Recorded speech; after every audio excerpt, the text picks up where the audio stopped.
yamde sappo e jeeɗiɗi silimaji capanɗe tati Dakar et to Conakry, yamde sappo e jeenayyi silimaji capanɗe tati to Paris, la mort de France.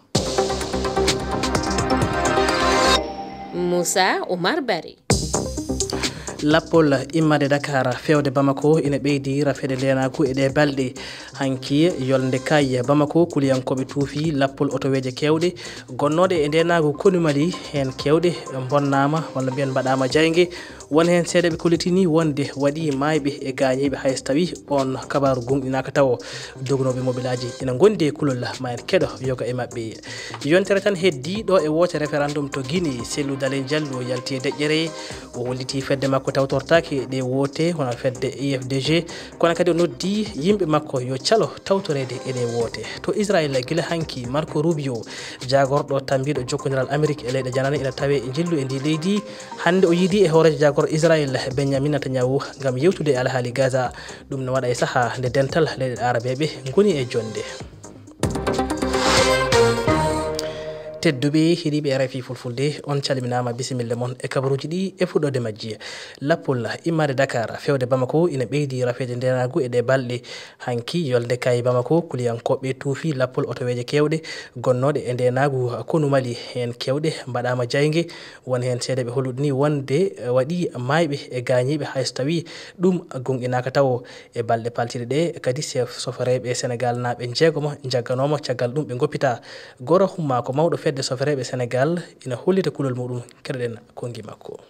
La situation n'a pas changé. Elle devient de plus en plus grave. Gonko ka waylaki e ko ɓeydo tan sattudi saha deƴiri ina waɗa seeɗa saha kadi dillere nde ɓeydo so tawi tan ko gongo emin jogui caɗele e nder leydi Mali ndi min goni ko e nokkure nde min ganda ɓe waɗoɓe ɗi janguji ɓe gardata ko betteri en ganda ko e hol waktu e hol ñalde ɓe garata ɓe mbawa kadi yiitede ko ɓuri ko woni rentade ete rentade nde noon woni heddade e nder leydi Sénégal minen min bagganino ni gouvernement ji leydi ɗiɗi ɗe wonde so camion ngaji ɗi immima Sénégal so gari ha Kerol yo konunkoɓe leydi Mali ɗoftuɗi haɗi jotto Bamako so tawi ɗum wawa wonde yo camion ngaji ɗi darto sabu noon couvre feu baɗaɗo o hay hunde ñawdani mbeɗa hesɗitini eraga am faade e jomen otoji Sénégal naɓe ɓe wonde wona laamu Sénégal wona laamu Mali hay goto wawa rendi pittali mabɓe min ñagoto tan ko yo jaam artu e nder Mali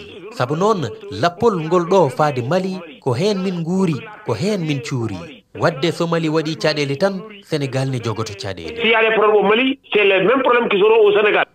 ha joni en keddoto e Mali nalankejo malinaji noddirteɗo Milmo ina nodda hande toon to suudu saria leydi ndi wayno yeeso suudu saria ñaworu boneji mbaɗaɗi e dow internet o gorko no tuuma bonidde ndimagu laamu ngu gollirde e añɓe